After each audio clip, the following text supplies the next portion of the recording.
Hey everybody, hi, I'm here. My May reading was not as good as I wanted it to be. I had high ambitions, but I did not get to succeed in all of it as I had wanted to. But that is okay. I will get over it, maybe. But I'll still share a little bit with what I've read. Some of the books I have here, some of them you'll just see a picture pop up, depending on if it was on Kindle or library book, because some of them I checked out from the library. So here we go. The first one that I finished was The Electrical Menagerie. It was actually an audiobook that I was given to review, and that one was interesting. It was something I've not really read before.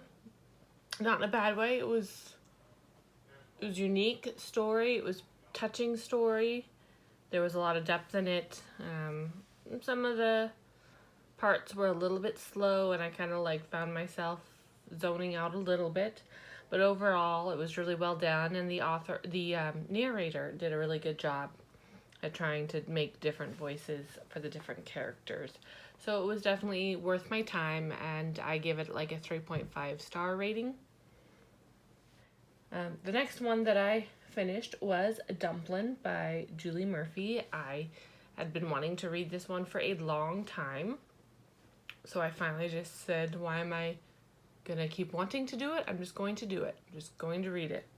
So Dumpling was great. I really did enjoy the movie, so I really wanted to read the book. And it was just such a great book, so touching. The author definitely has a way with words, a way with expressing the emotion that the characters felt. Just really great. Highly recommend that read. Then the next one that I read was My Lady Jane. And I read this one because in April I had read My Plain Jane, and it had surprised me. I didn't think I was going to like it, but I really liked it. So I went ahead and picked up My Lady Jane from the library and gave it a read, and I really enjoyed it. I gave it a 4-star rating, I think, on Goodreads, but it's about a 4.5 for me. It was a very entertaining read, very well done. I really just love the unique twist that they put on these stories. The 3 authors are very talented, and I love how they can work together to make such a seamless story. And then after that, I read Puriborn. I'd heard so many great things about this one. I just could not wait to pick it up. I had a lot of challenges getting through this book, though. It took me a really long time. I almost didn't even get it done. And I have no reason for it because I really liked what I read. It was great. I was always interested in it while I read. I think I just had too much things going on in life that by the time I could sit down to read, it was usually 11 o'clock at night, and I couldn't read that late because I needed to get up early the next day. So I was forcing myself to only read it 20-30 minutes at a time. So it just took me a lot longer than I normally would take to read a book. So that was kind of a little disappointing. But it's not because of the book. Great book. I definitely highly recommend the series. I'm in the middle of Kingsbane, the second one right now, and I'm really enjoying it. So this is definitely a series that you guys should pick up and watch, or I guess read, not watch. So the next one I did was The Wish Song of Shannara by Terry Brooks. I really enjoyed this series. It was definitely an entertaining read, definitely unique stories. The author is very good at telling a story. However, he does get a little long-winded sometimes when I don't think it's necessary to be, and that did lower my rating. So my ratings are only a 4 out of 5. Just because it's a little bit long for me. The Wish Song of Shannara was not my favorite. I think I enjoyed the first one of the series the most, but it was still overall a really good series to read, and now that I've read the books, I'm going to go check out the series on Netflix. And The last book I read was Cocaine Blues by Carrie Greenwood, and it was the book of the month for my book club. And that one was also made into a series, which is currently on Netflix. And it was suggested to us because the series was entertaining, so it was assumed that the book would be better. But this is one of those rare occasions where the book was not better than the series. So I suggest you only watch the series and don't read the books. The author just...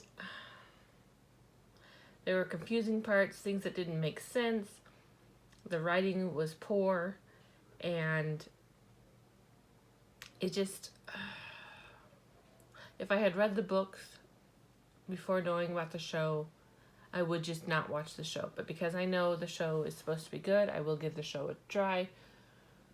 But the book was not worth it. It got better at the end, so my rating is not as low as it could have been. But it was only like a 2.5 star for me. It was just... yeah, we will just leave it at that. And then the I forgot, and I did squeeze in one more book. It was an audio book. Aaron Johnson's Black...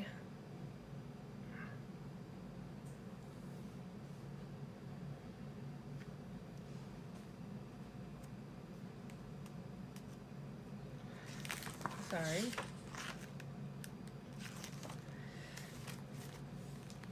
It was Aaron Johnson's Spells and Caramels series number 2. I was given this audio book to review. She just released it. So I was given the audio to review. I already knew the story because I've read the book before. I'm almost done with the Spells and Caramel series, and I do highly recommend the series. They're 10 books, so it seems like a big undertaking, but they're all really short books, so it goes really fast. And she's very entertaining. I like the way that she writes. And the narrator was the same narrator as the first book, and she does a great job. She changes her voice for each of the characters, and she reads at a nice tempo that's easy to follow. I struggle a lot with audiobooks because it seems some of the narrators speak really slow. This one just has a nice steady pace. This one has a nice steady pace that keeps you engaged the entire time. So definitely something I would recommend. So that is it for my May books. So if you've read any of the books I've talked about, let me know what you thought about them in the comments below. If you like this video, please give it a big thumbs up, and I will talk to you guys later. Bye.